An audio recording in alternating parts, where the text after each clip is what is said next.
সালের ৩রা অক্টোবর শেখ হাসিনার সরকারের পতনের মাত্র ২ মাস হতে চলছিল। তখন যুক্তরাষ্ট্রের প্রভাবশালী টাইম ম্যাগাজিন ওই দিন শেখ হাসিনাকে নিয়ে প্রকাশ করে বিশেষ এক কভার স্টোরি, যার শিরোনাম ছিল how Bangladesh ousted leader Sheikh Hasina could stage an unlikely comeback.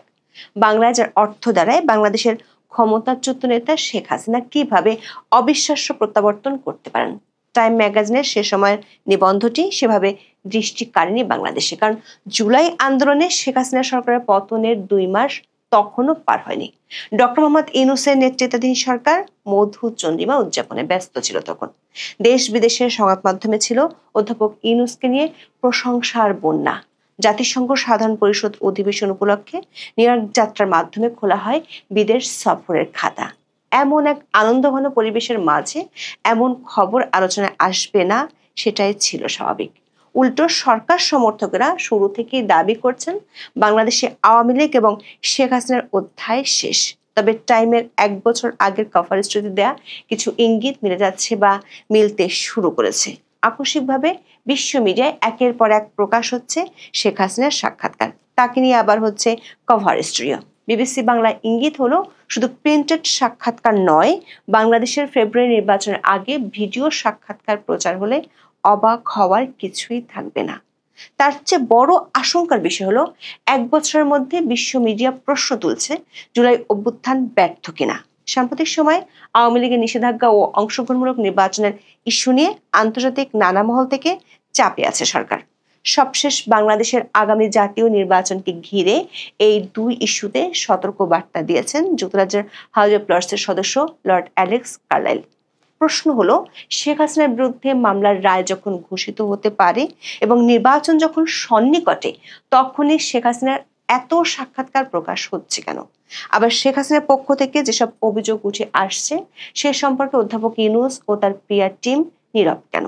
আবার অন্তর্ভুক্তিমূলক নির্বাচনের জন্য যখন বিদেশিদের পক্ষ থেকে চাপ বাড়ছে, তখনই শেখ হাসিনার বক্তব্যগুলো ডিফেন্ড করার মতো শক্ত কোনো যুক্তি কেন সরকার খুঁজে পাচ্ছে না? বিস্তারিত জানতে চলুন যাওয়া যাক বিশ্লেষণে।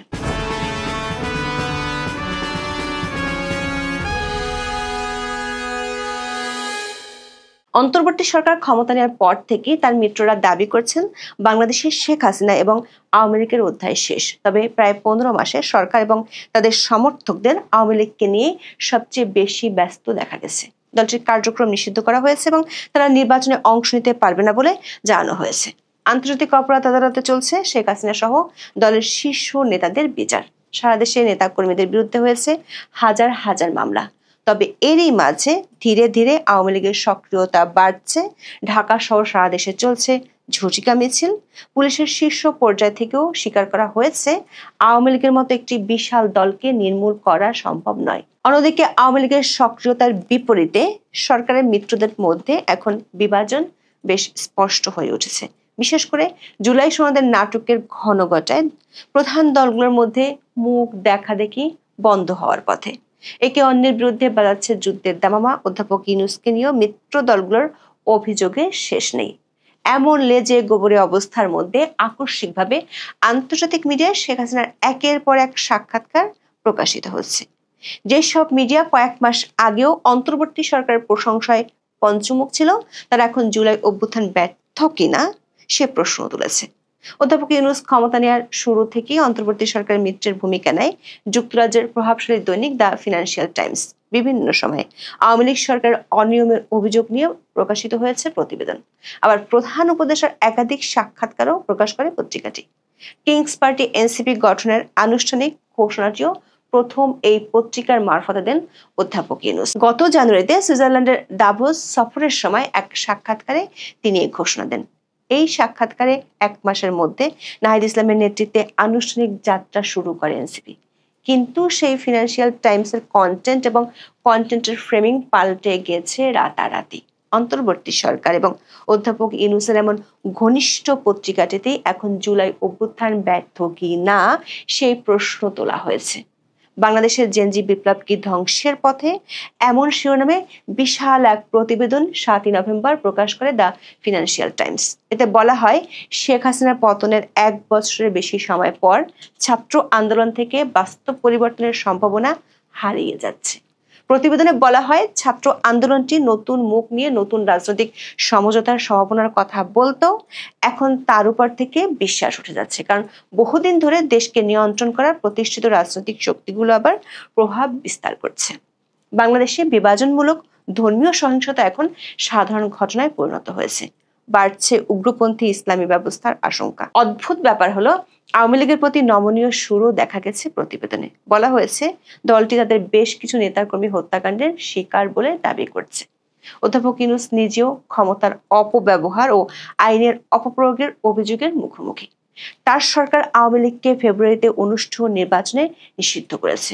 অভ্যুত্থানের সাফল্য নিয়ে গুরুতর শঙ্কা জানিয়ে দ্য ফিনান্সিয়াল টাইমস লিখেছে, কেউ কেউ এখন মনে করছেন বিপ্লবটি একটি ভুয়া সকালের সূচনা বলে মনে হচ্ছে। Bangladesh institute of peace and security স্টাডিজের সিনিয়র ফেলো শফকাত মুনির পত্রিকাটিকে বলেন, আমাদের একটি বিরল জাতীয় ঐক্যের মুহূর্ত ছিল, আর এখন সেটি সম্পূর্ণ শেষ হয়ে গেছে। আমরা পুরোপুরি বিভক্ত, একে অন্যের সঙ্গে লড়াই করছি। প্রতিবেদনে অভ্যুত্থানের শক্তির প্রতিশোধ করার মনোভাব নিয়েও প্রশ্ন তোলা হয়।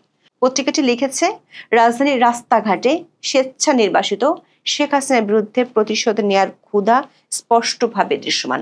ব্যানারে দেখা যায় সাবেক শাসকের ছবি, গলায় ফাঁসির দড়ি। দর্শক, এমন এক দৃশ্য 7 নভেম্বর বিএনপির বিপ্লব ও সংহতি দিবসের কর্মসূচিতেও দেখা গেছে। এতে জেলের ভিতরে শেখ হাসিনা সহ আওয়ামী লীগ নেতাকর্মীদের রাখা বিকৃত প্রতিকৃতি নিয়ে সমালোচনা চলছে সোশ্যাল মিডিয়ায়। ফিনান্সিয়াল টাইমসের প্রতিবেদনটিতে একতরফা নির্বাচনের বিরুদ্ধে শেখ হাসিনার বক্তব্য তুলে ধরা হয়। অন্যদিকে মানবাধিকার সংস্থাগুলোর বরাত দিয়ে বলা হয়, রাজনৈতিক বিরোধীদের আইনি অধিকার দমনে অন্তর্বর্তী সরকার সীমা ছাড়িয়ে গেছে। কিছুদিন আগেও অন্তর্বর্তী সরকারের সোচ্চার সমর্থক হিসেবে পরিচিত ছিল দ্য ফিনান্সিয়াল টাইমস, অথচ প্রতিবেদনের শেষে তারা তুলে ধরেছে চূড়ান্ত হতাশা। পত্রিকাটি লিখেছে, অন্তর্বর্তী সরকার প্রধানের আবাসস্থল যমুনার হলঘরগুলোতে গর্বের অনুভূতি থাকলেও দেশের সামনে এখন টান টান নির্বাচনী উত্তাপ। এর চাপ, ক্লান্তি ও হতাশায় ইউনূস ও তার দলের মন ভারী। তার ঘনিষ্ঠ এক উপদেষ্টা বলেন, আমি শুধু আশা করি ইতিহাস অধ্যাপক ইউনূসের প্রতি সদয় হবে। দর্শক, গত কয়েক মাস ধরে অন্তর্বর্তী সরকারের ঘনিষ্ঠ হিসেবে পরিচিত আন্তর্জাতিক বিভিন্ন মিডিয়ায় একই ধরনের হতাশা লক্ষ্য করা যাচ্ছে। বিশেষ করে গত আগস্ট থেকেই দেখা যাচ্ছে হাওয়া বদল। অন্তর্বর্তী সরকারের বর্ষপূর্তি উপলক্ষে 10ই আগস্ট একটি বিশেষ প্রতিবেদন প্রকাশ করে BBC world. Jubilant since but bumpy road ahead in post Hasina Bangladesh শিরোনামের এই প্রতিবেদনের অর্থ উল্লাসমুখর দৃশ্য, তবে হাসিনা পরবর্তী বাংলাদেশে সামনের পথ কণ্টাকীর্ণ।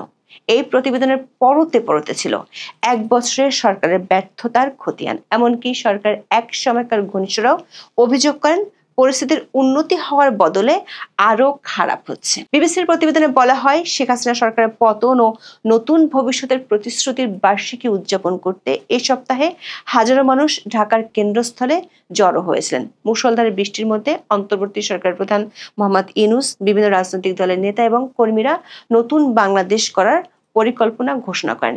কেউ কেউ একে দ্বিতীয় স্বাধীনতা হিসেবে আখ্যা দিচ্ছেন।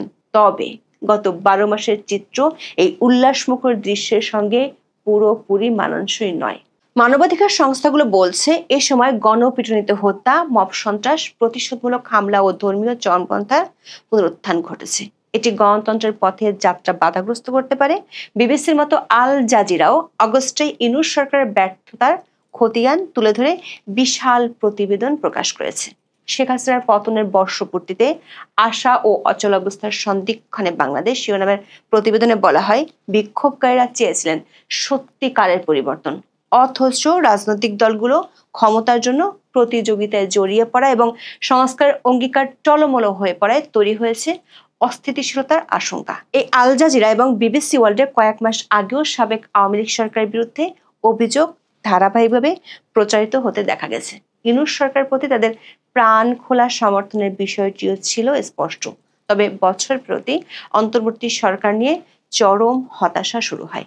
এমন তালগোল পাকানো পরিস্থিতির আশঙ্কা ঠিক 1 বছর আগে জানিয়েছিল যুক্তরাষ্ট্রের প্রভাবশালী টাইম ম্যাগাজিন।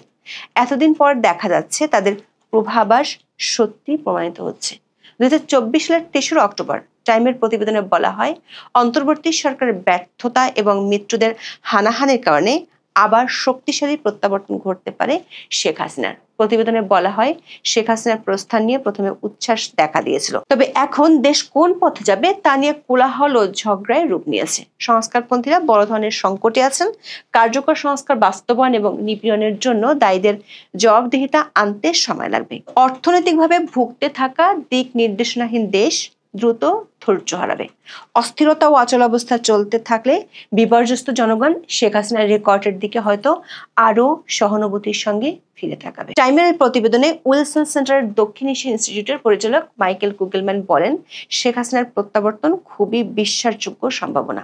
দক্ষিণ এশিয়ার পরিবার কেন্দ্রিক রাজনীতির ইতিহাসে দেখা যায়, তারা যতই ভেঙে পড়ুক না কেন কখনোই পুরোপুরি খারিজ হয়ে যায় না। অনেকেই মনে করেন টাইমসের ইঙ্গিতটি তখন একেবারেই কেউ আলোচনায় নিতে চায়নি, কিন্তু আন্তর্জাতিক প্রভাবশালী সংবাদ মাধ্যমে গত এক সপ্তাহ ধরে শেখ হাসিনার একের পর এক সাক্ষাৎকার প্রকাশের ঘটনায় তার সক্রিয়তার ইঙ্গিতটি পরিষ্কার। এএফপি, রয়টার্স এবং দ্য ইন্ডিপেন্ডেন্টে একই দিনে 3টি সাক্ষাৎকার প্রকাশ নিয়ে সরকারের ভেতরেও অস্থিরতা বেড়েছে। এরই মধ্যে যুক্তরাজ্যের প্রভাবশালী দ্য উইকের ছাপা সংস্করণে প্রকাশ হয়েছে শেখ হাসিনার একটি লেখা। দ্য উইকের প্রোমো ভাইরাল হয়েছে সামাজিক মাধ্যমে। প্রোমোতে বলা হয়েছে, শেখ হাসিনার মূল লেখাটি দ্য উইকের 16 নভেম্বর সংস্করণে রাখা হয়েছে, যেখানে তার দল ও পরবর্তী পরিকল্পনা সহ সমসাময়িক বিভিন্ন বিষয়ে তার মতামত তুলে ধরেছেন। শেখ হাসিনার এই লেখার যে অংশটুকু দ্য উইক তুলে ধরেছে, সেখানে বলা হয়েছে, দেশ পরিচালনার হাল ইউনূসের হাতে নেই, তার হাতে কোনো নিয়ন্ত্রণ নেই। উগ্রপন্থীদের উত্থানের কথা বলা হয়েছে। দর্শক, সাম্প্রতিক সময়ে একই ধরনের অভিযোগ আন্তর্জাতিক গণমাধ্যম, বিশেষ করে সেসব গণমাধ্যমে উঠে এসেছে যেগুলো অধ্যাপক ইউনূসের প্রতি বন্ধুভাবাপন্ন ছিল। এরই মধ্যে 7 নভেম্বর ভারতের প্রভাবশালী দুটি দৈনিক হিন্দুস্তান টাইমস এবং দ্য নিউ ইন্ডিয়ান এক্সপ্রেসে আরো 2টি সাক্ষাৎকার বেরিয়েছে। মাত্র 2 দিন আগে বিবিসি বাংলার এক প্রতিবেদনে এমন ইঙ্গিত দেওয়া হয়েছিল। ওই প্রতিবেদনে বলা হয়েছিল, শিগগিরই তার ভিডিও সাক্ষাৎকারও দেখা গেলে অবাক হওয়ার কিছুই থাকবে না। এই দুটো পত্রিকায় শেখ হাসিনা তার বিরুদ্ধে ওঠা অভিযোগগুলো, বিশেষ করে জুলাই আন্দোলনের শিক্ষার্থী হত্যা, আওয়ামী লীগের নিষেধাজ্ঞা, আগামী সংসদ নির্বাচন, এমনকি বিদেশি হস্তক্ষেপ নিয়েও কথা বলেছেন। তিনি নির্বাচনে অংশ নেওয়ার ইচ্ছা, নিজের দলের কার্যক্রমে নিষেধাজ্ঞা দেওয়ার বৈধতা মোহাম্মদ ইউনূসের সরকারে রয়েছে কিনা তা নিয়েও তুলেছেন প্রশ্ন। শেখ হাসিনা আগের 3টি সাক্ষাৎকারের মতো দাবি করেছেন, সরকার প্রধান হিসেবে জুলাই আন্দোলনের সময় নেতৃত্বের দায় তার উপর বর্তায়, তবে প্রাণহানির ঘটনা এড়ানোই ছিল তার উদ্দেশ্য। তিনি বলেছেন, নিরাপত্তা বাহিনীকে সরাসরি আদেশ বা নির্দেশ দিয়েছেন এমন ধারণা ভুল। সৎ মনোভাব নিয়ে সব পদক্ষেপ নেওয়া হয়েছে। প্রাণহানি নিয়ে জাতিসংঘের প্রতিবেদনের উপর এক প্রশ্ন জবাবে শেখ হাসিনা বলেন, অন্তর্বর্তী সরকার অপপ্রচার চালাতে জাতিসংঘের প্রতিবেদনকে প্রভাবিত করেছে। তিনি জাতিসংঘের রিপোর্টের তথ্যের সাথে সরকারি তথ্যের গড়মিলের কথা তুলে ধরেছেন। দ্য ইন্ডিয়ান এক্সপ্রেসকে দেওয়া সাক্ষাৎকারে নির্বাসিত আওয়ামী লীগ সভানেত্রী বলেছেন, তার দল আন্তরিকভাবে চায় আসন্ন জাতীয় সংসদ নির্বাচনে অংশ নিতে। তবে তিনি অভিযোগ করেন, বর্তমান অন্তর্বর্তীকালীন সরকার তাদের রাজনৈতিক কার্যক্রমে নিষেধাজ্ঞা দিয়ে রেখেছে। এই পদক্ষেপ গভীরভাবে অগণতান্ত্রিক এবং বাংলাদেশের সংবিধানের লঙ্ঘন। তবে ক্ষমতাচ্যুতিতে কোনো বিদেশি হস্তক্ষেপ ছিল কিনা এমন প্রশ্নের জবাবে শেখ হাসিনা কোনো মন্তব্য করেননি। দর্শক, শেখ হাসিনার ধারাবাহিক সাক্ষাৎকারের মধ্যে আন্তর্জাতিক বিভিন্ন সংস্থা ও গোষ্ঠী প্রশ্ন তুলছে আওয়ামী লীগের নিষেধাজ্ঞার বিষয়টি যৌক্তিক কিনা তা নিয়ে। সবশেষ গত 6 নভেম্বর বাংলাদেশের আগামী জাতীয় সংসদ নির্বাচনকে ঘিরে সতর্ক বার্তা দিয়েছেন যুক্তরাজ্য হাউস অব লর্ডসের সদস্য লর্ড অ্যালেক্স কার্নাইল। এক বিবৃতিতে লর্ড কার্নাইল বলেন, বাংলাদেশের বর্তমান পরিস্থিতি আন্তর্জাতিক মহলের জন্য গভীর উদ্বেগের বিষয়। 2024 সালের পর থেকে রাজনৈতিক অস্থিরতা একাধিক সংকট সৃষ্টি করেছে, যেগুলোর দ্রুত সমাধান প্রয়োজন। আবার এই বিবৃতি এমন সময় এসেছে যখন নিষিদ্ধ আওয়ামী লীগ আসন্ন ত্রয়োদশ জাতীয় সংসদ নির্বাচনে জাতিসংঘের কারিগরি সহযোগিতা বন্ধের আহ্বান জানিয়ে চিঠি দিয়েছে। এখন এই পর্যন্ত। সবাই ভালো থাকুন, সুস্থ থাকুন, নিরাপদে থাকুন। দেখা হবে।